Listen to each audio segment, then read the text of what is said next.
ఏదైనా సరే ఎక్కువ మారాన్ చేస్తే నెత్తికెక్కి కూర్చుంటారు అంటారు. మనుషులైనా అది వస్తువు అయినా సరే. ఇప్పుడు బంగారం పరిస్థితి కూడా అంతే. బంగారం అంటే ఆసక్తి పెరిగిపోతుంది ఈ మధ్యన జనాలకి. ఎందుకంటే ఈ డబ్బులు దాచుకునే బదులు బంగారం కొని దాచేసుకుంటే అయిపోద్దని చెప్పి బంగారం మీద పడుతున్నారు ఎక్కువ. అదే డబ్బులుంటే వాటికి ట్యాక్సులు కట్టాలి, పన్నులు కట్టాలి, రకరకాల ఇబ్బందులు వస్తున్నాయని చెప్పి. దీంతో ఏమవుతుందంటే బంగారం కూడా రోజు రోజుకి కొండెక్కి కొండ దాటి ఇంకా గాల్లోకి వెళ్ళిపోయి ఇంకా ఆకాశాన్ని అంటేసుకుంటుంది. ఇప్పుడు ఏకంగా తాజాగా బంగారం ఒక్క రోజులో 1300 పైకి వెళ్ళిందట. తులం బంగారం 90,750 రూపాయలకు చేరుకుందట ఒక్కసారిగా. బంగారం తొలిసారిగా ఇప్పుడు తాజాగా $3,000 మైల్ రాయిని దాటింది. ఒక దశలో $3,017 కూడా ఎకబాగింది. కానీ కాస్తంత మళ్ళీ వెనక్కి తగ్గి $2,995 పరిమితమైంది. సిల్వర్ కూడా $34.06 స్థాయిలో ట్రేడ్ అయిందట.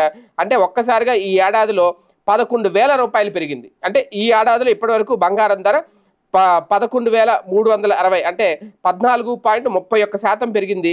జనవరి 1న 79,390 పలికిన తులం బంగారం ప్రస్తుతం 90,750 రూపాయలకి పెరిగింది. అంటే జనవరిలో 79,000 ఉన్న బంగారం ఇప్పుడు ఒక్కసారిగా 90,000 పెరిగింది. అంటే దాదాపు 1,100 రూపాయలు పెరిగిపోయింది ఒక్కసారిగా బంగారం ధర.